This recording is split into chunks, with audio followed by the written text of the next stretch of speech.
அந்த வீட்டுல இருக்கும்போது இவங்க 2 பேரும் மதியானம் சாப்பாடு சாப்பிட்டுட்டு இருக்கும்போது நான் இந்த டார்ச் லைட் பல்பை எடுத்து வாயில போட்டு மென்னுட்டேனா. மென்று வாய் பூரா ரத்தம் ஃபுல்லா உள்ள முழுங்கிட்டேன் அந்த இத. சோ பயங்கரமா ப்ளீடிங் ஆகுது. யூரின்ல மோஷன்ல வந்து லூஸ் மோஷன் அண்ட் ப்ளீடிங் ஃபுல்லா ஆகுது.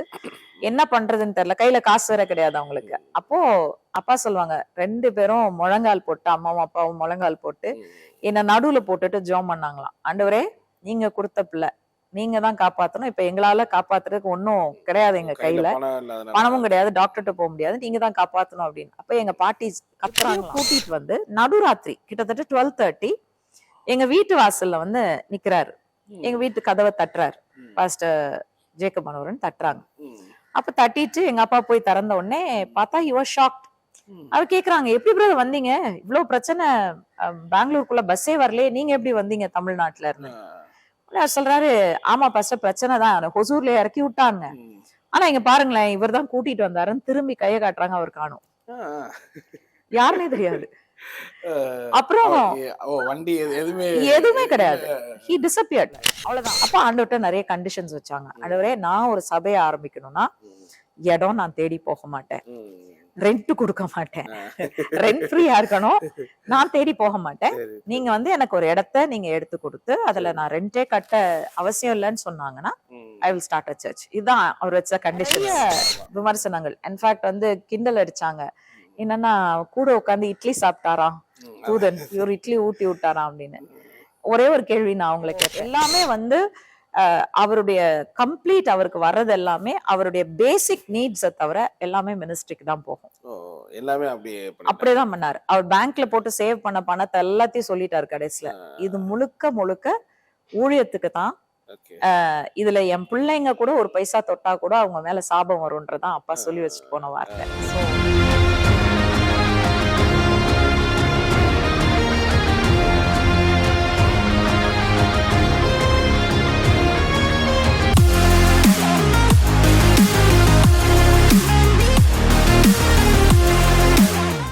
Welcome to Eden TV Bible review channel. இன்றைக்கி ஒரு அருமையான நேர்காணல் பார்க்க போகிறோம். என்னென்னு சொல்லி பார்த்தீங்கன்னா, நம்ம திருச்சியில் இருக்கோம். திருச்சியில் ரொம்ப ஃபேமஸான சர்ச்சான ஜியோன் ஃபெய்த் டேபர்நாக்கல் சர்ச்சினுடைய பாஸ்டர் ரெவரண்ட் எல்சி டேனியல் அவங்கள சந்திக்க போகிறோம். ஸோ அவங்களோட நிறைய விஷயங்கள் நம்ம கேட்க போகிறோம். ஸோ மறைந்த பாஸ்டர் விக்டர் ஞானராஜ் அவர்களை பற்றியான சாட்சியும் அதுபோல் மட்டும் அவருடைய அனுபவத்தையும், ஸோ அதே போல் வந்து ரெவரண்ட் எல்சி டேனியல் அவர்களுடைய சாட்சியும் பல கேள்விக்கான பதிலையும் நம்ம பார்க்க போகிறோம். ரொம்ப அருமையாக அந்த நேர்காணல் இருக்க போது வாங்க நம்ம வீடியோக்குள்ள. நல்லா இருக்கீங்களா? நல்லா இருக்கேன். ரொம்ப நன்றி சார், உங்களுடைய நேர்காணல் உங்கள் அப்பாயின்மெண்ட் எங்களுக்கு கொடுத்ததுக்காண்டி ரொம்ப சந்தோஷம். I am very happy. Super sir. நான் நிறைய விஷயங்கள் உங்கள்கிட்ட கேட்க விரும்புகிறேன். ஏன்னா நிறைய நாங்களே சர்ச் பண்ணி பார்த்தேன் இது யூடியூப்ல. சரி, உங்களுடைய பர்சனல் லைஃப், அதாவது நீங்கள் எப்படி ஆண்டவரை ஏற்றுக்கொண்டு வந்தீங்க அப்படிங்கிறது. அதுக்கு முன்னாடி வந்து பார்த்தீங்கன்னா ஒரு கிறிஸ்தவத்தில் ஒரு ஐகான் அப்படின்னாலே வந்து பாஸ்டர் விக்டர் ஞானராஜ் வந்து சொல்லப்படும் ஃபெய்த்தில் ரொம்ப. ஸோ அவங்கள பற்றி சொல்லுங்கள் சார். நீங்கள் ஆரம்ப ஸ்டேஜில் அப்பாவை பற்றி, அவங்க எங்கே ஸ்டார்ட் ஆச்சு அவங்க மினிஸ்ட்ரி உங்களுக்கு? அப்பா வந்து ஆக்சுவலா பேசிக்கா பிறந்து வளர்ந்தது வந்து டோனாவூர்ல. அதுக்கப்புறம் அவங்க அப்பா வந்து டிஓவா இருந்ததுனால, டிஸ்ட்ரிக்ட் எஜுகேஷனல் ஆஃபீஸரா இருந்ததுனால பல இடங்கள்ல இருந்திருக்கிறாங்க. அப்பா வந்து சிறு வயசுல இருந்தே ஊழியத்துல இன்வால்வ்டு தான். அவங்களுடைய ஃபேமிலி வந்து மினிஸ்ட்ரி பேக்ரவுண்ட் கிடையாது. பட் சிஎஸ்ஐல பேசிக்லி என்னுடைய கிராண்ட் பேரண்ட்ஸ் வந்து சின்ன வயசுல இருந்தே ரொம்ப வைராக்கியமான பக்தி வைராக்கியம் உள்ள குடும்பம். சோ அதனால அப்பா வந்து சிறு வயசுல இருந்தே அந்த நிறைய ஊழியத்தினுடைய ஈடுபாடுகள் அவங்கள்ட்ட இருந்தது. சோ ஆக்சுவலி 9th ஸ்டாண்டர்ட்ல இருக்கும் போதே இந்த பால் சுதாகர்னு ஒரு ஊழியக்காரர் வந்து அவங்க இருந்த ஊருக்கு வந்திருக்கிறாரு பேசுறதுக்கு. பட் டிரான்ஸ்லேட் பண்றதுக்கு யாருமே இல்லைன்னு சொன்னப்போ அப்பா 9th ஸ்டாண்டர்ட் தான் படிக்கிறாங்க. டக்குன்னு எந்திரிச்சு நான் டிரான்ஸ்லேட் பண்றேன் அப்படின்னு சொல்லி அந்த 9வது படிக்கும் போது அந்த ஊழியக்காரருக்கு டிரான்ஸ்லேட் பண்ண ஆரம்பிச்சு அதுல இருந்து வந்து அப்படியே அவங்களும் பேச ஆரம்பிச்சு ஒரு வாலிப பிராயத்துல வந்த உடனே 16, 17 அந்த ஏஜ்ல வரும்போது சின்ன சின்ன யூத் மீட்டிங்ஸ்ல ஸ்டார்ட் பண்ணி அப்படியே வந்து அவங்களுடைய ஊழிய பயணத்தை அவங்க ஆரம்பிச்சாங்க. அதுக்கப்புறம் வூரஸ் காலேஜ்ல வந்து அவங்க படிச்சு முடிச்சதுக்கு அப்புறம் சென்ட் ஜான்ஸ் திருநெல்வேலியில படிச்சாங்க. அதுக்கப்புறம் வூரஸ் காலேஜ்ல வந்து பிஎஸ்சி பிசிக்ஸ் படிச்சிருந்ததுனால அந்த பிசிக்ஸ் இன்ஸ்ட்ரக்டராவோ என்னமோ சம்திங் அந்த லேப்ல ஹெல்ப் பண்றதுக்கு அவங்க ஜாயின் பண்ணாங்க. ஸோ லேப் இன்ஸ்ட்ரக்டரா அந்த மாதிரி. அதுக்கப்புறம் அங்க இருந்து பல வருஷம் ஒர்க் பண்ணதுக்கு அப்புறம் அப்பா திருமணம் ஆயிருச்சு அப்பாக்கு. சரி. மேரேஜ் ஆனதுக்கு அப்புறம் ஃபீபால வந்து ஃபீபா ரேடியோல ஒரு ஓப்பனிங் வந்தது. பிஆர்ஓ பொசிஷன் வந்தது, பப்ளிக் ரிலேஷன்ஸ் ஆஃபீஸர். ஸோ அதை அட்வான்டேஜ் எடுத்துட்டு கர்த்தருக்கு ஊழியம் செய்யணும் அப்படின்ற ஒரு வாஞ்சையோட சரி. அவங்களுடைய வேலையை ரிசைன் பண்ணிட்டு ஃபீபா ரேடியோல ஜாயின் பண்ணாங்க. ஸோ ஏற்கனவே அவங்க நிறைய பிரசங்கம் கொடுக்குற அந்த ஒரு பழக்கம் இருந்ததுனால சரி. ஃபீபா ரேடியோல அதன் மூலமா தான் உண்மையிலே சொல்ல போனா உலகத்துக்கு ரொம்ப அறிமுகமானாங்க அப்பா. Okay, okay. அந்த டைம் மேரேஜ் வந்து அப்ப எப்போ? அப்பா வந்து மேரேஜ் வந்து 1968ல ஆச்சு. 68. Okay, okay. ஸோ 69ல என்னுடைய பிரதர் பிறந்தாரு, சரி. Elder brother. Okay, okay. 73ல நான் பிறந்தேன். நீங்க பிறந்தீங்க. பட் அப்ப இருந்தே அப்பாவுக்கு வந்து இந்த ஃபெய்த் டீச்சிங் அது எனக்கு ரொம்ப ஆச்சரியம். அது வந்து உண்மையிலே சொல்ல போனா நான் பிறந்ததுக்கு அப்புறம் தான் எனக்கு வந்து அப்பா அந்த ஆமா அதுக்கப்புறம் ஏன்னா பெங்களூர் வந்துட்டாங்க. அப்ப பெங்களூர் வந்தப்போ உண்மையிலே சொல்ல போனா ஒரு பக்கம் அந்த ஃபெய்த் டீச்சிங்னு கேக்குறதுக்கு முன்னாடி அப்பாவுடைய வாழ்க்கையில அவங்க அனுபவிச்சது ரொம்ப அதிகம். ஏன்னா ஊருஸ் காலேஜ்ல நல்ல சம்பளம் வாங்கினாங்க. ஆனா பெங்களூர் வந்தப்போ அவங்களுடைய சம்பளமே வெறும் 400 ரூபா தான். நான் சொல்றது 1973ல ஃபீபா ரேடியோல ஜாயின் பண்ணும்போது 400 ரூபீஸ்ன்றது வந்து ரொம்ப குறைவு. மினிஸ்ட்ரிக்காக அவங்க ஜாயின் ஆமா மினிஸ்ட்ரிக்காக ஜாயின் பண்ணாங்க. சோ அந்த சம்பளம் ரொம்ப குறைஞ்சு போயிருச்சு. பிளஸ் ஊருஸ் காலேஜ்ல அப்பா ஒர்க் பண்ணும்போது அம்மா டீச்சரா ஒர்க் பண்ணாங்க. சோ 2 பேருடைய சம்பளம் அவங்களுக்கு 2 பேருடைய சேலரியை வச்சு ஒரே பிள்ளை ரொம்ப வசதியா மேனேஜ் பண்ணிட்டு இருந்தாங்க. அப்போ உண்மையிலே சொல்ல போனா நல்ல ஒரு வெல் செட்டில்டு லைஃப் தான் அவங்களுக்கு. பட் கர்த்தருடைய ஒரு அழைப்பும் அவங்களுடைய வாஞ்சையும் இருந்ததுனால அவங்க அந்த ஃபீபா ரேடியோல வந்து ஜாயின் பண்ணும்போது வெறும் 400 ரூபீஸ் தான் அவங்களுக்கு கிடைச்ச சேலரி. அதை வச்சு சர்வே பண்றதே ரொம்ப கஷ்டமான ஒரு காரியம். சோ அந்த சூழ்நிலையில தான் நிறைய ஆண்டவர் வந்து அவங்களுக்கு கற்றுக் கொடுத்தார். சோ ஃபர்ஸ்ட் பெங்களூர் போனப்போ அப்போ நான் பிறக்க போறேன் அப்படின்ற சிச்சுவேஷன்ல தான் போறாங்க. அந்த டைம்ல பாத்தீங்கன்னா அவங்களுக்கு அங்க போய் ஒரு வீடு தேடினப்போ வீடு கிடைக்கல. அண்ட் இந்த சம்பளத்துக்குள்ள பாக்கணுமே, அதுக்குள்ள அவங்களுக்கு செட் ஆகணும் வீடு. சோ ரொம்ப லோ ரெண்ட்ல ஒரு 150-200க்குள்ள ரெண்ட்டுக்கு தேடும் போது கிடைச்ச இடம் பாத்தீங்கன்னா ஆக்சுவலா ஒரு மாட்டு கொட்டாயா இருந்தது. ஒரு டாக்டர் அம்மா அவங்க வந்து ஒரு அவுட் ஹவுஸ் மாதிரி கன்வெர்ட் பண்ணிருந்தாங்க. சோ மாடு எல்லாத்தையும் வெளியில எடுத்து கட்டிட்டு அந்த அவுட் ஹவுஸ் அவங்க மாத்தி இருந்தாங்க. ஆமா ஆமா அது மாதிரியே தான் வந்து அந்த சிச்சுவேஷன்ல அங்க கொண்டு போய் வச்சா எங்க அம்மாக்கு ஏற்கனவே அந்த மார்னிங் சிக்னஸ் அதெல்லாம் ரொம்ப பேர் பண்ண முடியாம என்ன பண்ணிட்டாங்க. அப்புறம் அப்பா அங்க இருந்தாங்க, அம்மா வந்து ராஜபாளையத்துக்கு போயிட்டாங்க தாத்தா வீட்டுக்கு. சோ தாத்தா வீட்டுல தான் நான் பிறந்தேன்.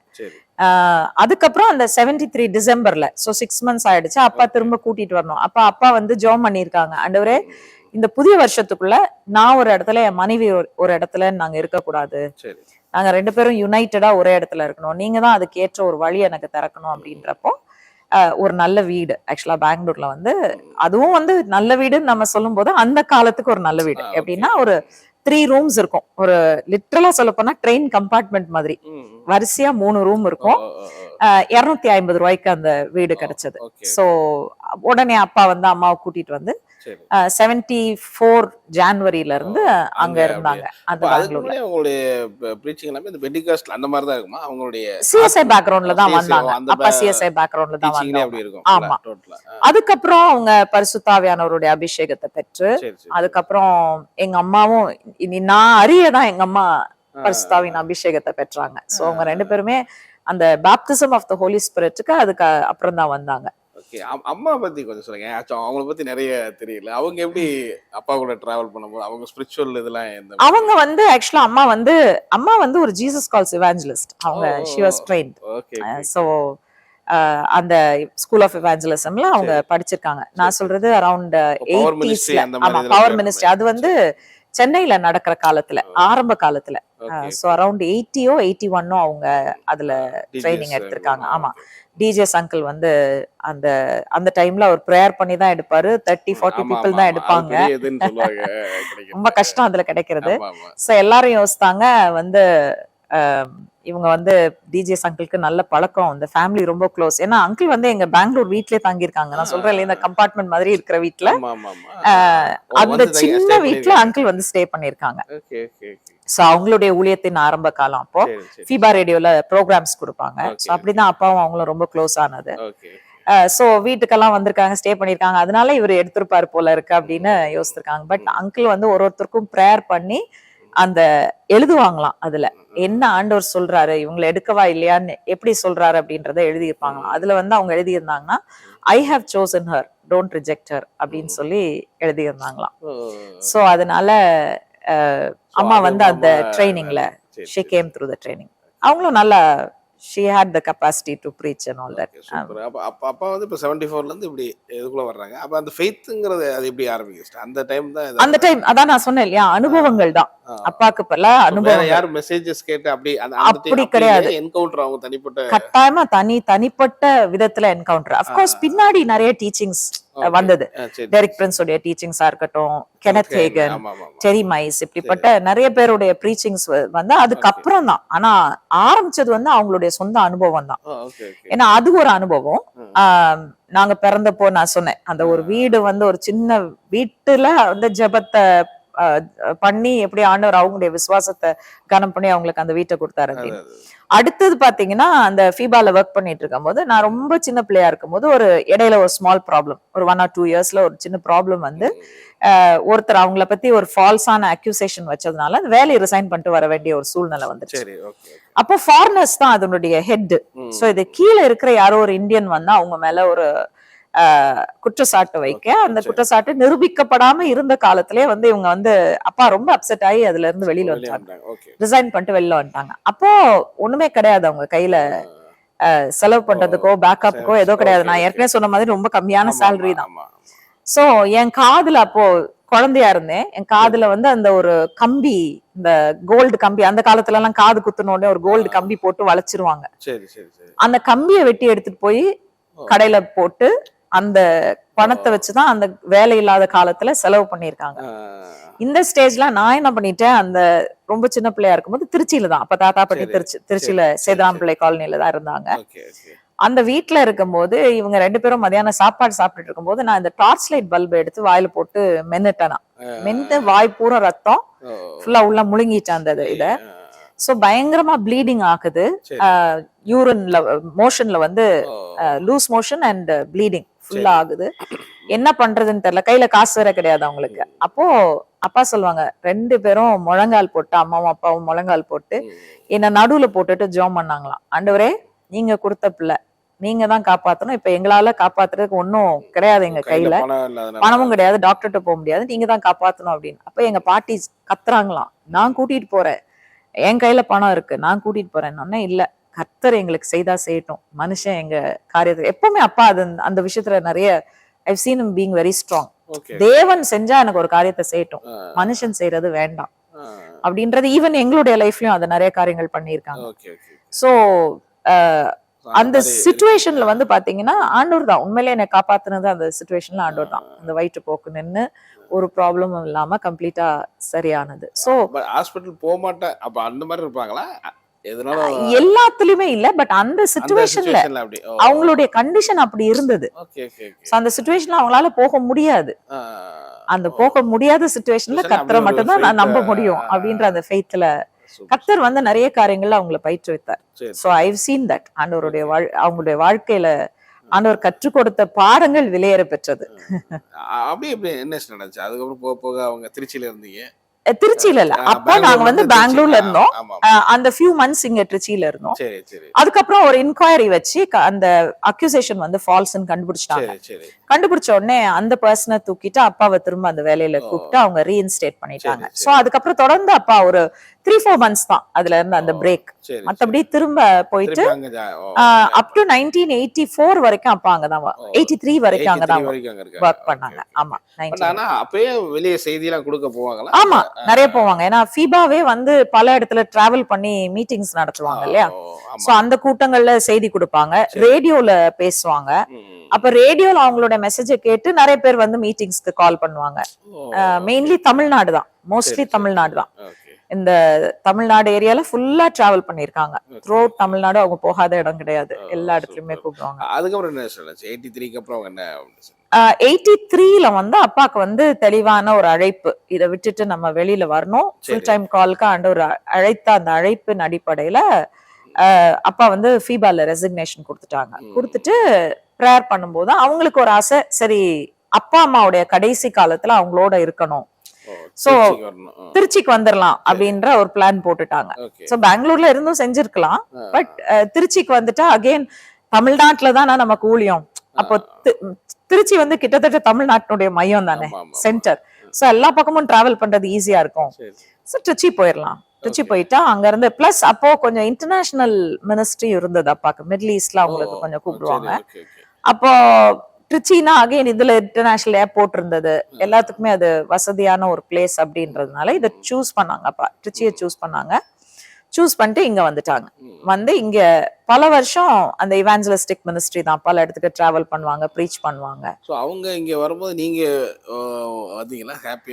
ஹாப்பியா வரல உண்மையிலேயே சொல்ல போனோம்னா. ஏன்னா நாங்க பெங்களூர்லயே பிறந்து வளர்ந்தது, கம்ப்ளீட்டா அந்த கல்ச்சர் தான் எங்களுடைய பழக்க வழக்கமா இருந்தது. உண்மையிலேயே சொல்ல போனா இன்னொரு விஷயம், தமிழே தெரியாது அப்ப அந்த டைம்ல. தமிழ் தெரியாது. அதுதான் ஆச்சரியம். ஏன்னா வந்து நாங்க தமிழ் படிச்சது கிடையாது, வீட்லயுமே தமிழ் பேசுறது கேட்டா ரொம்ப ஜோக்கா இருக்கும். ஆமா, இந்த கத்திரிக்காய் இஸ் வெந்துஃபைங் அப்படின்னு சொல்லுவோம். ஏன்னா அவ்வளவுதான் தெரியும் தமிழ். சோ கேட்டாங்கன்னா ரொம்ப சிரிப்பாங்க எங்க தமிழ் எல்லாம். தமிழ்ல பேச மாட்டோம், பேசுறதுக்கு வாய்ப்பே கிடையாது. ஸ்கூல்ல பேசுறதும் மோஸ்ட்லி இங்கிலீஷ் தான் பேசுவோம். வீட்டுல வந்தாலும் முக்காவாசி இங்கிலீஷ்ல தான் பாடம் படிக்கிறோம், எல்லாமே பண்றோம். சோ அதனால மோஸ்ட்லி இங்கிலீஷ்ல தான் பேசுவோம். அப்பா அம்மா தமிழ்ல பேசுவாங்க. அப்கோர்ஸ் அந்த தமிழ் காதுல கேக்குறத வச்சுதான் நமக்கு கொஞ்சம் கொஞ்சம் தமிழ் பழக்கம் வந்தது.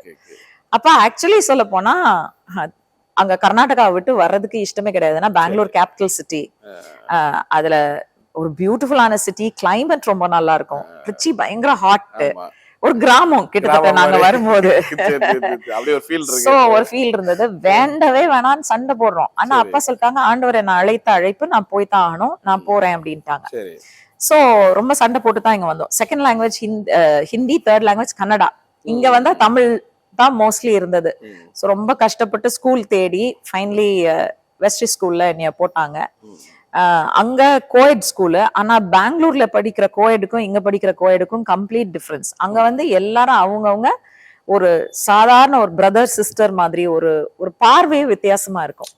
பட் தமிழ்நாட்டுக்கு வந்தப்போ இங்க இருந்த பார்வைகள் வித்தியாசமா இருந்தது. அந்த கல்ச்சர், ஒரு ஆண் ஒரு பெண்ணை பார்க்கிற ஒரு பார்வை வித்தியாசமா இருந்ததுனால ரொம்ப கஷ்டப்பட்டேன். எங்க பேரண்ட்ஸும் அந்த கல்ச்சர் சேஞ்ச் அவங்க அண்டர்ஸ்டாண்ட் பண்ண உடனே ரொம்ப என்ன வந்து ஒரு பாதுகாக்கப்பட்ட வாழ்க்கைன்னு சொல்லலாம். காலையில கொண்டு போய் ஆட்டோல ஸ்கூல்ல இறக்கி விடுவாங்க, சாயந்தரம் அங்க இருந்து பிக்கப் பண்ணி வீட்டுக்கு ஆட்டோல வந்துடணும். ஒரு 5 minutes டிலே ஆனாலும் பிரச்சனையாயிரும். ஆட்டோக்காரனே தப்பு பண்ணாலும் திட்டு நான் வாங்குவேன். அந்த மாதிரி லாங்குவேஜ் சமாளிச்சிட்டேன். அதுக்கப்புறம் ஆனா பெங்களூரை விட்டு வர்றதுக்கு முன்னாடி எங்க அம்மா என்ன பண்ணாங்கன்னா, தமிழ் லெட்டர்ஸ் மட்டும் எனக்கு வந்து இந்த ஹிந்தி லெட்டர் பக்கத்துல எழுதி கொடுத்தாங்க. சோ ஹிந்தி லெட்டர்ஸ வச்சு கானா தமிழ்ல எதுக்கா அப்படின்றத கத்து இங்க வந்ததுக்கு அப்புறம் என் ஃப்ரெண்ட்ஸ் கெஞ்சுவேன், உன் புக்கு கொடுடி, நான் தமிழ்ல எழுதி தரேன், எனக்கு அந்த தமிழ் கத்துக்கணும்னு ஆசையா இருக்கு அப்படின்னு சொல்லிட்டு நோட்ஸ் எல்லாம் எழுதி தருவேன். திட்டுவாளுங்க, உன் குழந்தை எழுத்து மாதிரி இருக்கும் எழுத்து அப்படின்னுவாங்க. பட் அதுல ஸ்டார்ட் பண்ணி அதுக்கப்புறம் ஒரு 18 years அந்த ஸ்டேஜ்ல வந்து நான் தமிழ் பைபிள் வாசிக்க ஆரம்பிச்சேன். எழுத்து கூட்டி தான் வாசிப்பேன். இன்னைக்கு வந்து என்னுடைய மெசேஜஸ் எல்லாம் பாத்தீங்கன்னா நான் இங்கிலீஷ்ல தான் ப்ரிப்பேர் பண்ணி வைப்பேன். ஏன்னா எனக்கு தமிழ் வேகமா வாசிக்க வராது. பட் பைபிள் வாஸ்து தான் மோஸ்ட்லி நான் என் தமிழே கத்துக்கிட்டேன். ரெண்டாவது அப்பாவுடைய செய்திகள் கேட்டு, அவங்க பேசுறத கேட்டு தான் மோஸ்ட்லி ஐ லேர்ன் தமிழ். ஆனா இன்னைக்கு உண்மையிலே சொல்ல போனா புக்ஸே டிரான்ஸ்லேட் பண்றேன். அப்படியே நீங்க வளர்ந்துட்டு வரீங்களா? அந்த நீங்க வளர்ந்து வரும்போது உங்க ஸ்பிரிச்சுவல் ஸ்டாண்டர்ட்ல எந்த அளவு மாதிரி இருந்துச்சு? அப்பா சிறு வயசுல இருந்தே எங்களை ரொம்ப அந்த வேதத்தினுடைய வழியில நடத்தினாங்க. உண்மையிலே சொல்ல போனா அவங்க 2 பேரும் சிஎஸ்ஐ சர்ச் போவாங்க பெங்களூர்ல, சென்ட் பீட்டர்ஸ் சொல்லிட்டு தமிழ் சர்ச் அது. சோ நான் சொன்ன மாதிரி எங்களுக்கு தமிழ் புரியாது. சோ போய் உட்கார்ந்து விளையாடுவாங்க சர்ச்ல. அதனால பார்த்தாங்க, இது வந்து ஒர்க் அவுட் ஆகிற மாதிரி தெரியல, இவங்க சும்மா சர்ச்ல உட்காந்து விளையாடிட்டு இருக்காங்க, இவங்களுக்கு அண்டர்ஸ்டாண்டிங் உள்ள ஒரு இடத்துக்கு அனுப்பணும்னு சொல்லிட்டு எங்க வீட்டு பக்கத்துல ஒரு பென்டிகாஸ்டல் சர்ச் இருந்தது, ரிவைவல் சர்ச்னு சொல்லிட்டு. அது போற வழி, சென்ட் பீட்டர்ஸ் போற வழி இங்கிலீஷ் சர்ச். சோ போகும்போது எங்களை டிராப் பண்ணிட்டு போயிருவாங்க 8 o'clock. எங்களுக்கு 8 to 9 அங்க வந்து சண்டே ஸ்கூல் நடக்கும். 9 o'clock to 12:31 வரைக்கும் சர்வீஸ் நடக்கும். சோ சண்டே காலையில 8 o'clock போனோம்னா 1 o'clock தான் வீட்டுக்கு நாங்க திரும்ப வருவோம். அப்பா அம்மா சர்ச் முடிச்சுட்டு 9:30 10 வீட்டுக்கு வந்துருவாங்க. நாங்க 1 மணிக்கு தான் வீட்டுக்கு வருவோம். பட் கம்ப்ளீட்டா அந்த வார்த்தையில நாங்க வளர்ந்தோம். சோ அந்த ஸ்டேஜ்ல நல்ல கர்த்தருடைய பிளஸ் அது ஒரு பென்டிகாஸ்டல் சர்ச்ன்றதுனால ஆவியினுடைய அனுபவமும் அங்க எங்களுக்கு இருந்தது. சோ அப்பா எதுவும் உங்களுக்கு டீச் பண்ணுவாங்களா? இப்ப ஆமா. பைபிள் எடுத்து நிறைய தனியா வீட்ல உட்கார்ந்து எனக்கு ஞாபகம் இருந்து எனக்கு 8 வயசா இருக்கும்போது ஃபர்ஸ்ட் எங்களுக்கு கற்றுக் கொடுத்த ஒரு பாடம். Okay. faith comes by hearing and hearing comes by the word of God. விசுவாசம் கேள்வியினாலே வரும், சரி. கேள்வி தேவனுடைய வார்த்தையினால வரும். அத பத்தி சொல்லுவாங்க. அப்புறம் ராப்சரை பத்தி சொல்லி கொடுத்திருக்காங்க. எந்த அளவுக்கு அப்பா சொல்லி கொடுத்தாங்கன்னா, நான் 10 வயசா இருக்கும்போது அந்த சர்ச்ல வந்து அந்த ரிவைவல் சர்ச்ல வந்து ஒரு வெள்ளக்காரர் ஒருத்தர் வந்து பேசுறாரு. அவர் பேசும்பொழுது அந்த ராப்சர் பத்தி ஏதோ தப்பா சொல்லிட்டார். தப்பா சொல்லிட்டு அவர் சொல்றாரு, யாராச்சும் ப்ரூவ் பண்ணுங்க, இதை தப்புன்னு சொல்லி நீங்க ப்ரூவ் பண்ணீங்கன்னா நான் உங்களுக்கு கிஃப்டே கொடுக்குறேன் பைபிள்ல இருந்து அப்படின்னு சொல்லி அவர் கேக்குறாரு. அப்ப நாங்க 2 பேரும் போயிட்டோம் அவர்கிட்ட. போயிட்டு இல்ல நீங்க சொல்றது தப்பு. 10 வயசு தான் எனக்கு. அப்ப எங்க அண்ணனுக்கு என்ன 14 வயசு இருந்திருக்கும். நாங்க போய் புடிச்சு உட்கார வச்சுட்டோம் அவரை. உட்கார வச்சு நீங்க சொல்றது தப்பு, இந்த வசனம் எடுங்க, இந்த வசனம் எடுங்க, இந்த வசனம் எடுங்க, இப்படி எல்லாம் இருக்கா, இப்படி எல்லாம் இருக்கா அப்படின்னு சொல்லி நாங்க ஆர்கியூ பண்றோம் அவரோட. அவர் ரொம்ப ஆச்சரியப்பட்டார். சொன்னாரு, இவ்வளவு சின்ன பிள்ளைங்களா இருக்கிறாங்க, இவங்களுக்கு எப்படி இந்த ஞானம் அப்படின்னு சொல்லி கேட்கும்போது அப்புறம் எங்க பாஸ்டர் சொன்னார்ல, அவங்களும் வந்து ஒரு ஊழியக்காரருடைய பிள்ளைங்க தான் அப்படின்னு சொல்லி சொன்னாரு. சோ அந்த மாதிரி அப்பா எங்களை ஆமா டீச் பண்ணாங்க. அது மாதிரி அப்பா வந்து நிறைய இவாஞ்சலிஸ்டா வெளியே போயிட்டே இருந்தாங்க. ஆமா. நீங்க அந்நேரம் நிறைய ஃபெய்த்த பேசி பண்ணிட்டு இருந்தாங்க. அந்த டைம்ல ஃபெய்த்துக்கு ஒரு எதிர்ப்பு இருந்துச்சுல? ஆமா, நல்லாவே இருந்தது, நிறையவே இருந்தது. பெங்களூர்ல மேபி அக்செப்டபிளா இருந்திருக்கலாம். பட் இங்க தமிழ்நாடு சைட்ல அந்த அளவுக்கு விசுவாசத்தை பத்தி அவ்வளவு ஒரு ஞானம் கிடையாது. சோ உண்மையிலே சொல்ல போனா அப்பாவும் டாக்டர் ஜஸ்டின் பிரபாகரனும் தான் உண்மையிலேயே அதை பயனியர் பண்ணது தமிழ்நாட்டுல. நிறைய அந்த விசுவாச வார்த்தைகளை பேசி. ஆமா, அதுக்கப்புறம் பாஸ்டர் சாம் சலுதுரை வந்தாங்க. ஆமா, அதெல்லாம் வந்தாங்க. பாஸ்டர் சாம் சலுதுரையே வந்து நான் ஃபர்ஸ்ட் அவங்க அந்த பைபிள் காலேஜ் முடிச்சுட்டு வந்துட்டு பாஸ்டர் ரெவரண்ட் டாக்டர் ஜஸ்டின் பிரபாகரனும் அப்பாவும் நடத்துற ஒரு மீட்டிங்ல வந்து ஃபர்ஸ்ட் டைம் நான் பார்த்தேன். அப்பதான் அவங்களுக்கு கல்யாணம் ஆயிருந்தது. சோ அந்த காலத்துல இருந்து பாத்திருக்கிறேன். சோ இவங்க வந்து ஃபியூ ஃபெய்த் பிரீச்சர்ஸ் தான் அந்த காலத்துல. அதை தவிர வேற யாருமே ஆட்கள் கிடையாது. அந்த எதிர்ப்புனா எப்படி இருந்துச்சு? அந்த எதிர்ப்பு உங்களுக்கு யாராவது இருக்கா? எதிர்ப்புனா நிறைய சர்ச்சஸ்ல அதுக்கப்புறம் கூப்பிட மாட்டாங்க. ஆமா. சோ எஸ்பெஷலி சிஎஸ்ஐ சர்ச்சஸ்ல கொஞ்சம் கட் ஆயிடுச்சு. பட் பென்டிகாஸ்டல் சர்ச்சஸ்ல ஓரளவுக்கு அந்த ஓப்பனிங் இருக்கத்தான் செஞ்சது. ஏன்னா பென்டிகாஸ்டல் சர்ச்சஸ் பொறுத்த வரைக்கும் கொஞ்சம் கொஞ்சமா பை தட் டைம் ஓரளவுக்கு அந்த ஃபெய்த்ல வளர ஆரம்பிச்சிட்டாங்க. பட் அந்த அளவுக்கு இல்ல. உண்மையிலேயே சொல்ல போனா அந்த பிரேக் த்ரூன்னு வந்தது வந்து 90ஸ்ல தான். அந்த 90s பிகினிங் ஆஃப் 90ஸ்ல வந்த ஒரு பிரேக் த்ரூ தான். அதெல்லாம் அப்ப எப்படி அந்த நேரத்துல ஓவர் கம் பண்ணாங்க? ஏன்னா நீங்க இந்த எதிர்ப்புல இருக்கும்போது நீங்கதான் பயணியர் மாதிரி போயிட்டு இருக்காங்க. அதெல்லாம் எப்படி அவங்க கவலைப்பட மாட்டாங்க. யார் என்ன விமர்சனம் சொன்னாலும் அத காதுலயே வாங்கிக்க மாட்டாங்க. ரெண்டாவது இன்னும் அப்பாட்ட இன்னொரு பழக்கம் என்னன்னா, யாராச்சும் ஏதாச்சும் சொன்னாங்கன்னா நேருக்கு நேர் பேசிடுவாங்க. இந்த முதுகுக்கு பின்னாடி பேசுறது, இன்னொருத்தட்ட பேசுறது கிடையவே கிடையாது. கூப்பிட்டு வச்சு அவங்கள நேரா கால் பண்ணி நேருக்கு நேர் மோதிடுவாங்க அவங்கள்ட்ட. நீங்க எப்படி என்ன பத்தி சொல்றது தப்பு அப்படின்னு. இன்ஃபேக்ட் ஆக்சுவலி ஃபீபாலேயே அவங்களுக்கு ஒரு பெரிய ப்ராப்ளம் வந்தது. என்னன்னா, உங்களுக்கு தெய்வீக சுகம் என்று சொல்லி ஒரு புக் எழுதினாங்க. எழுதி ஃபீபா மூலமா தான் அது பப்ளிஷ் ஆச்சு. பட் ஃபீபாவுடைய ஃபெய்த் வந்து அப்போதைக்கு டிவைன் ஹீலிங் கிடையாது. அவங்களுடைய அந்த பேக்ரவுண்ட் வந்து பேப்டிஸ்ட்ன்றதுனால அவங்களுக்கு அதுல பிலீஃப் இல்லை. அப்போ ஆக்சுவலி அந்த புக் கம்ப்ளீட்டா அவங்க பேன் பண்ண மாதிரி ஸ்டாப் பண்ணிட்டாங்க. டிஸ்ட்ரிபியூஷனே இல்லாம அந்த புக்கு உள்ள கிடக்குது. அப்பா கஷ்டப்பட்டு எழுதி எல்லாம் கொடுத்திருக்காங்க. அவங்க வந்து we don't believe in this அப்படின்னு ஸ்டாப் பண்ணிட்டாங்க. ஆமா. சோ அந்த மாதிரி எதிர்ப்புகளையும் ஃபேஸ் பண்ணிருக்காங்க. அதுக்கப்புறம் அவங்க என்ன பண்ணாங்க, சரி ஐ டோன்ட் டிபெண்ட் ஆன் யூனா அதுக்கப்புறம் தான் ஊழியத்துக்குன்னு வந்ததுக்கு அப்புறம் திரும்ப அவங்களா அந்த புக்கை பிரிண்ட் பண்ணி ரிலீஸ் பண்ணாங்க. பட் அந்த நேரம் அவங்க சர்வைவலுக்கு ஈஸியா இருந்தது. நீங்க ஃபைனான்ஸ் வாஸ் வெரி டிஃபிகல்ட். ரொம்ப நான் எனக்கு தெரிஞ்சு நான் ஈவன் கல்யாணம் ஆகி வீட்டை விட்டு வெளியில வர்ற வரைக்கும் ஃபைனான்சஸ் வந்து அந்தந்த நேரத்துக்கு கர்த்தர் சப்ளை பண்றதுதான். எனக்கு தெரிஞ்சு நான் ஸ்கூல் படிக்கும் போது அப்பாக்கு லாஸ்டா இருந்த salary 1200 rupees பெங்களூர்ல. ஆமா, நான் சொல்றது 83 வரைக்கும். அதுக்கப்புறம் மினிஸ்ட்ரியில வந்து எப்படி இருந்துச்சு அவங்களுக்கு? அதுக்கப்புறம் இங்க வந்ததுக்கு அப்புறமும் ரொம்ப அந்தந்த நேரத்துக்கு தான் ஆண்டவர் சப்ளை பண்ற தேவைக்கு தான் வந்தது. அதுக்கப்புறம் தான் அப்பாவுடைய மினிஸ்ட்ரி நல்லா பெருசாகி இந்த சர்ச்சா எஸ்டாப்ளிஷ் ஆனதுக்கு அப்புறம் ஓரளவுக்கு தேவையானதுக்கு அந்தந்த நேரத்துக்கு அவங்களுக்கு எக்ஸ்ட்ராவாவே கையில இருந்தது. கர்த்தர் முன்கூட்டி அஃப்கோர்ஸ் ஆண்டவர் வந்து எப்பவுமே ஒரு பர்சனை டெஸ்ட் பண்றாருன்றதான் என்னுடைய ஒப்பீனியன். டெஸ்ட் பண்ணி பார்த்துட்டு தான் அவங்க கையில இவங்க வந்து தனக்குன்னு யூஸ் பண்றாங்களா இல்ல எனக்கு முக்கியத்துவம் கொடுக்குறாங்களா அப்படின்றத ஆண்டவர் பாக்குறாரு இல்லையா. அப்பா வந்து அப்பாவை பத்தி ஒரு காரியம் சொல்லணும்னா, அவங்க ஃபீபா விட்டு ரிசைன் பண்ணும்போது அவங்களுடைய பிஎஃப் அந்த இதெல்லாம் வந்தது, இந்த கிராச்சுவிட்டி அதெல்லாம் வந்தது வந்து 30,000 rupees. ஸோ அந்த 30,000 rupeesல சாரி 33,000 rupees. ஸோ 33,000ல டைத் அப்படின்னு பாத்தீங்கன்னா 3,300 ரூபா. அதுலயே 3,000 ரூபா தான் எடுத்து எங்க அம்மாட்ட கொடுத்து உனக்கு வேண்டியதை வாங்கிக்கோ. ஏன்னா எங்க அம்மா இப்போ ஒரு அந்த கிரில் ஸ்டவ் ஒண்ணு இருக்கும் அந்த காலத்துல, அவனோட வரும், குட்டியோண்டு ஸ்டவ் தான், நடுவுல ஒரு குட்டியோண்டு அவன் இருக்கும். எங்க அம்மாக்கு பேக்கிங் ரொம்ப இஷ்டம்.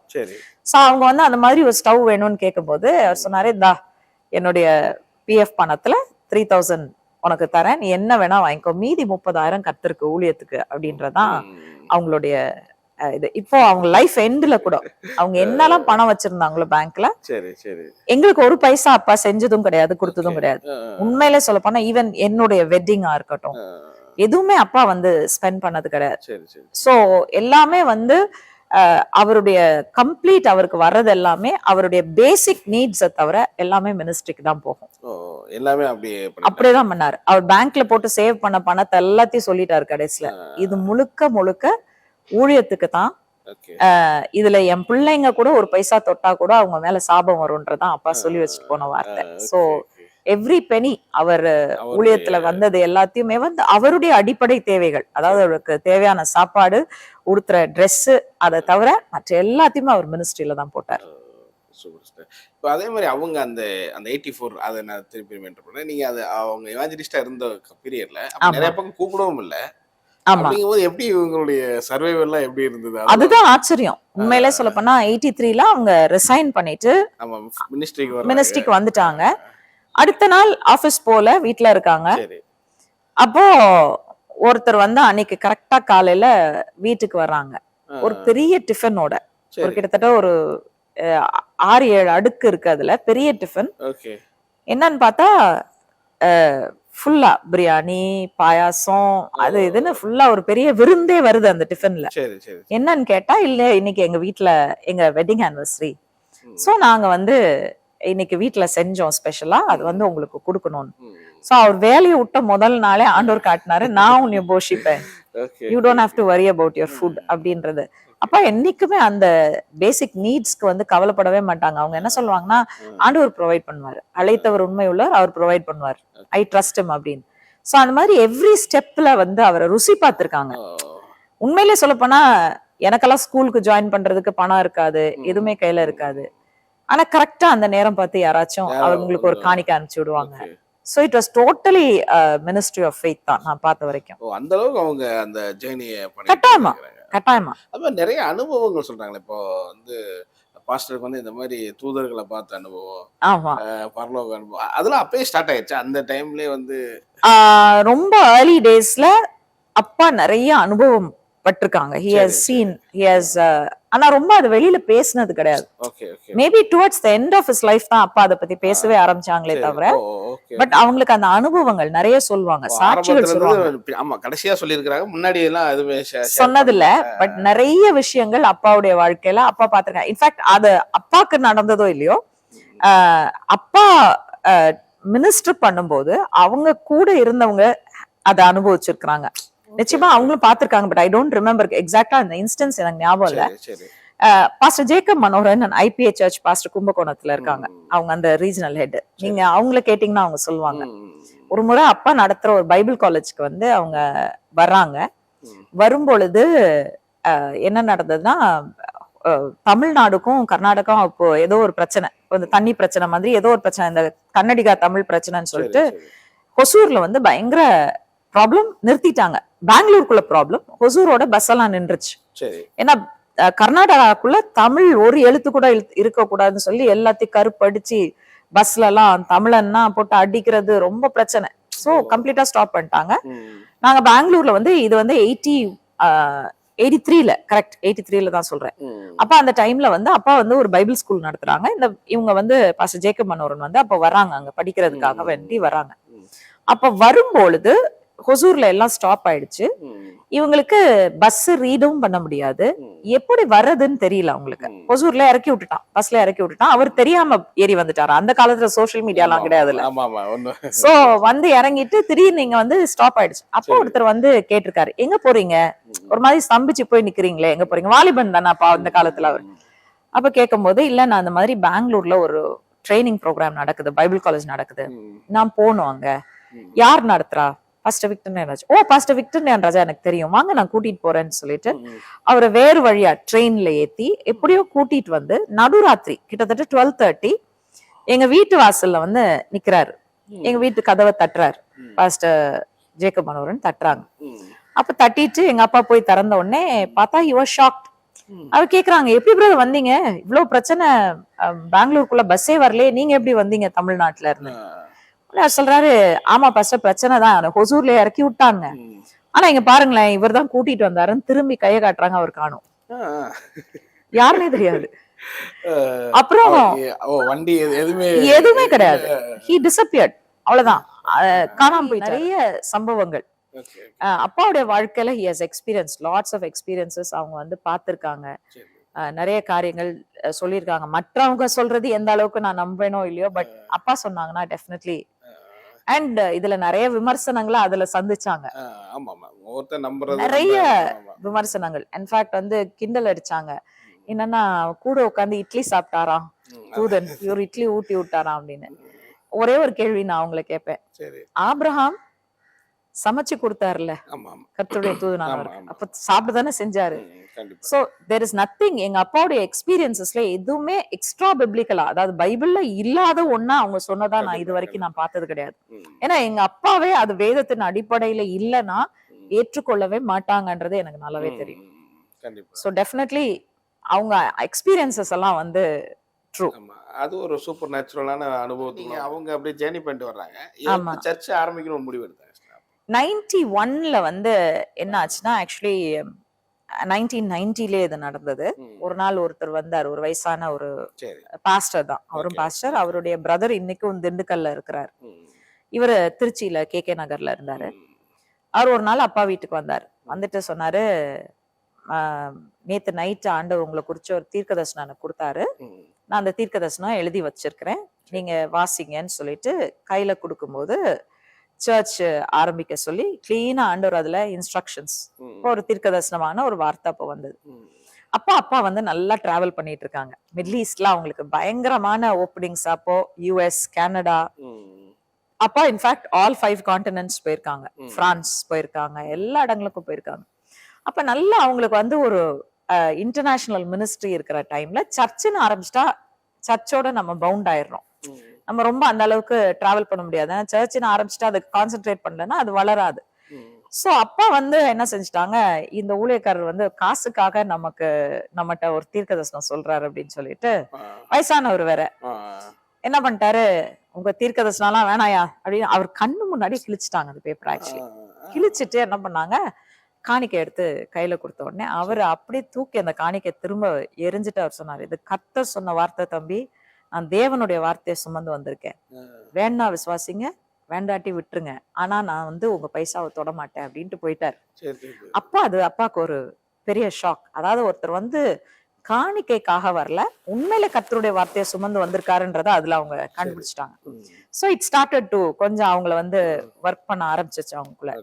அப்ப ஆண்டவர்கிட்ட நிறைய கண்டிஷன்ஸ் வச்சாங்க. ஆண்டவரே, நான் ஒரு சபையை ஆரம்பிக்கணும்னா இடம் நான் தேடி போக மாட்டேன், ரெண்ட் கொடுக்க மாட்டேன், ரெண்ட் ஃப்ரீயா இருக்கணும், நான் தேடி போக மாட்டேன், நீங்க வந்து எனக்கு ஒரு இடத்த நீங்க எடுத்து கொடுத்து அதுல நான் ரெண்டே கட்ட அவசியம் இல்லைன்னு சொன்னாங்கன்னா I will start a search. இதுதான் அவர் வச்ச கண்டிஷன்ஸ். இப்ப நம்ம சொல்றோம் இல்லையா, கிதியோன் அந்த ஃப்ளீஸ் ஆண்டவருக்கு முன்னாடி வச்ச மாதிரி இந்த 2 கண்டிஷன்ஸ் போட்டாங்க. சோ என்ன ஆச்சுன்னா, அந்த வருஷத்துல வந்து பாத்தீங்கன்னா ஆக்சுவலா எங்களுக்கு ஒரு அப்பாவுக்கு ஒரு ஃப்ரெண்ட் இருந்தாரு. அவர் வந்து MM மோட்டார்ஸ்ன்னு சொல்லி இங்க புத்தூர்ல, திருச்சி புத்தூர் ஏரியால தான் வந்து அந்த மெக்கானிக் ஷாப். ஆக்சுவலா அது பெரிய பெரிய லாரிஸ், பஸ்ஸஸ் எல்லாம் அவங்க இதை பண்ணுவாங்க, சர்வீஸ் பண்ணுவாங்க. அப்ப அவருக்கு கீழே வந்து அந்த மெக்கானிக் ஷாப், அதுல மேல வந்து ஒரு ஹால் மாதிரி கட்டி இருந்தாரு. எதுக்குன்னா இந்த பேசிக்கா ஒர்க் பண்ற பசங்க போய் கொஞ்ச நேரம் மத்தியானத்துல ரெஸ்ட் எடுக்கிறதுக்கு அந்த மாதிரி போட்டிருந்தாரு. அப்போ ஒரு நாள் வந்து பேசிக்கிட்டே இருக்கும்போது சொன்னாரு, பிரதர் வீட்ல பிரேயர் நடத்துறீங்க, நீங்க வந்து என்னோட இடத்த எடுத்து நடத்தலாமே, அது வந்து சும்மா தான் கிடக்குது, வாரம் அவரே பூரா சொல்றாரு. யாரும், ஆமா அவரா சொல்றாரு, சரி. வாரம் பூரா யாரும் யூஸ் பண்றது இல்ல பிரதர், சரி. காலியா தான் கிடக்குது, இந்த பசங்க மதியான நேரத்துல போய் மேல படுத்து தூங்குவாங்க, ம். அதை தவிர அதுக்கு வேற யூஸே கிடையாது, சும்மா கிடக்குது, வீணா கிடக்குது, நல்ல பெரிய இடம் கீழே பார்க்கிங் எல்லாம் இருக்கு, மேல நீங்க வந்து அதை எடுத்து நடத்துங்க, ம். நான் உங்களுக்கு தரேன் அப்படின்னாரு. ம். உடனே அப்பா வேணுக்குனே அவர்கிட்ட கேக்குறாங்க, எவ்வளவு பிரதர் அதுக்கு ரெண்ட் அப்படின்னு. அட பாஸ்டர் நீங்க வேற, எனக்கு இருக்கிற பிசினஸ்ல ஆண்டவர் என்ன நல்லா ஆசீர்வச்சிருக்காரு, எனக்கு ரெண்ட் எல்லாம் வேண்டாம், நீங்க வந்து ஃப்ரீயா எடுத்துக்கோங்க பாஸ்டர் சரி, அப்படின்னு. சரி, சரி, சரி. உடனே அப்பாக்கு ஷாக், ஏன்னா இப்ப அவங்க போட்ட ரெண்டு கண்டிஷனையும் ஓகே. அப்படியே இவங்க தேடி போகல, ரெண்ட்டுக்கு எவ்வளவுன்னு கேட்டா அவர் ரெண்ட் வேணான்றாரு. ம். இப்ப ஆண்டவர்கிட்ட வச்ச கண்டிஷன்ஸ் வந்து ஃபுல்ஃபில் பண்ணிட்டாரு ஆண்டவர். ம். இப்ப இவங்களால தன்னுடைய போர்ஷனை நிறைவேற்றாம இருக்க முடியாது. ம். சோ அந்த அப்படிதான் வந்து 1991 மார்ச்ல ஓகே. செகண்ட் வீக்ல So, சர்ச் அங்க ஆரம்பிச்சோம். ஆரம்பிக்கிறாங்க. ஆமா. ஆரம்பிக்கும்போது எவ்வளவு crowd ஆரம்பிச்சுச்சு? எவ்வளவு பேர் வந்தாங்க? ஒரு 20-25 பேர் தான் இருந்திருப்பாங்க. அவ்வளவுதான். ஆக்சுவலா ஆமா. ஆரம்பத்திலே மினிஸ்ட்ரியில அப்பாவுடைய இதுல இருந்தவங்க இருந்தவங்க தான் அதுக்கு அப்ப கண்டினியூஸா வர ஆரம்பிச்சாங்க. வர அப்போ ஒரு ஆக்சுவலி ஒரு கேத்தலிக் பேக்ரவுண்ட்ல இருந்து வந்த ஒரு ஃபேமிலி ஓகே, அப்பா ஓகே, வந்து ஓகே. கத்தருக்குள்ள நடத்தி இருந்தாங்க. சரி, சரி, சரி. அந்த ஃபேமிலி இருந்தாங்க. ம். அந்த ஃபேமிலிலே கிட்டத்தட்ட ஒரு 10-12 பேர் இருந்தாங்க. சோ அவங்க எல்லாரும் வருவாங்க. சரி, சரி. எங்க ஃபேமிலி, அப்புறம் ஒரு ஃபியூ அப்பாவுடைய சிஸ்டர்ஸ், பிரதர்ஸ், அந்த மாதிரி சில ஃபேமிலிஸ் தான் அதுல சரி. இருந்தாங்க. சோ மொத்தமே எனக்கு தெரிஞ்சு ஒரு 20-25 பேரோட 25 பேரு. ஆரம்பிச்சிருப்பாங்க. அப்படியே அந்த growth வந்து எப்படி ஆரம்பிக்குது? அந்த சோ ஃபர்ஸ்ட் இது வந்து பிப்ரவரியில அங்க அந்த இடத்துல ஆரம்பிச்சோம். சரி. வித்தின் 4 months, ஆ. சாரி மார்ச்ல ஆரம்பிச்சோம். ம். ஜூன்ல வந்து ஒரு சும்மா ஒரு பர்த்டே ஃபங்க்ஷனுக்காக நாங்க, இல்ல ஆக்சுவலி ஜூன்ல வந்து அப்பா வந்து ஒரு கான்ஃபரன்ஸ் பிளான் பண்ண ஆரம்பிச்சாங்க. பீப்புள் ஆஃப் பவர்னு சொல்லி அப்ப அடிக்கடி நடத்துவாங்க. அப்ப ஜஸ்டின் அங்கிள் வருவாங்க. ஓ. அப்பா அப்புறம் மிரியம் ஹெல்மன் சொல்லி யூஎஸ்ல இருந்து ஒரு சிஸ்டர் வருவாங்க. அவங்க நல்ல ப்ராஃபெட்டிக் மினிஸ்ட்ரி சரி. அவங்களுக்கு. ஓகே. சோ இவங்க எல்லாருமே சேர்ந்து ஒரு கான்ஃபரன்ஸ் நடத்தணும்னு பிளான் பண்ணாங்க. அந்த கான்ஃபரன்ஸ்க்கு பிரதர் எசேக்கியா பிரான்சிஸையும் இன்வைட் பண்ணியிருந்தாங்க. ஓ, ஏன்னா சரி, சரி, பிரதர் எசேக்கியா வந்து அப்பாக்கு வந்து ஸ்டூடெண்ட் ஊருஸ்ல. ஆ. So okay. இவங்க 4 பேரும் இப்ப மினிஸ்ட்ரியில இருக்கிற அந்த ஒரே ஒன்னஸ், அவங்களுக்குள்ள அந்த ஒரு காமன் இது இருந்ததுனால சரி. இவங்க 4 பேர் வச்சு ஒரு கான்ஃபரன்ஸ் போடலாம், பீப்புள் ஆஃப் பவர் 1990 போடணும் ம். அப்படின்னு சொல்லிட்டு இடம் தேடுறாங்க. இப்ப அதுக்கு சரி. இடம் தேடும் போது எங்க அகைன் இதுக்குமே வந்து இவங்களா போய் இடம் தேடல, ம். எங்க கூட இருந்த ஒரு ஒரு பர்சன், ஆக்சுவலி அவர் வந்து எங்களுக்கு ஒரு வேக்யூம் கிளீனர் விற்கிறதுக்காக வந்தாரு, சரி. கிறிஸ்டியன் பாய். சோ நல்லா பழகிட்டார், எங்க ஃபேமிலியோட நல்லா பழகுனதுனால எங்க அப்பா கிட்ட அவர் சொன்னாரு, பாஸ்டர் நான் கூட்டிட்டு போறேன் உங்களை ஜெனிஸ் ரெசிடென்சின்னு இப்போ இருக்கு, அந்த காலத்துல ராஜாலி ஹோட்டல்னு சொல்லுவாங்க, சரி. அந்த ஹோட்டலுக்கு கூட்டிட்டு போறேன், அங்க வந்து அந்த ஜெனரல் மேனேஜர் எனக்கு ரொம்ப க்ளோஸ் ஃப்ரெண்டு, சரி. நான் அவர்கிட்ட பேசி உங்களுக்கு பெஸ்ட் ரேட்ஸ்க்கு வாங்கி தரேன் பாஸ்டர் அப்படின்னு சொல்லிட்டு சோ பிளான் பண்ணாங்க. ம். அப்போ ஜூன்ல என்னுடைய பர்த்டே அந்த டைம். அப்ப நாங்க அங்க போறோம், அந்த மீட்டிங்ஸை டிஸ்கஸ் பண்றதுக்காக, அதுக்குரிய கோட்ஸ் எல்லாம் வாங்குறதுக்காக போறோம். சரி. டின்னர் சாப்பிட்டுட்டு அந்த இடத்தெல்லாம் சுத்தி காட்டினாங்க எங்களுக்கு. காட்டினதுக்கு அப்புறம் அப்பா சொன்னாங்க, நான் பேசாம கான்ஃபரன்ஸ் இங்க நடத்துறேன், ஆனா என் சர்ச்சுமே இங்கேயே ஷிஃப்ட் பண்ணிக்கிட்டா நல்லா இருக்கும், எனக்கு பெர்மனண்டா ஒரு இடம் தருவீங்களா சரி. அப்படின்னு கேட்டார்.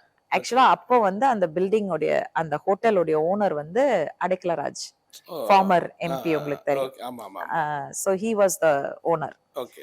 அப்ப அவரும் கிறிஸ்டியன் அப்படின்றதுனால அவங்க கிளாடா ஓகேன்னு சொல்லிட்டு ஒரு மினிமல் அமௌண்ட் ஆஃப் ரெண்ட், இப்ப ஆரம்பிக்கும் போது அப்பா போட்ட கண்டிஷன்ஸ் ஆண்டவர் ஃபுல்ஃபில் பண்ணி கொடுத்துட்டார், சர்ச்சும் ஆரம்பிச்சாச்சு. ஆமா. இப்ப அவங்க இந்த இடத்த பார்த்து இதுக்குள்ள ஷிஃப்ட் பண்ணலாம்னு நினைக்கும் போது ஒரு நாமினல் அமௌண்ட் ஆஃப் ரெண்டோட தான் வந்து நாங்க அதுக்குள்ள போனோம். ம்.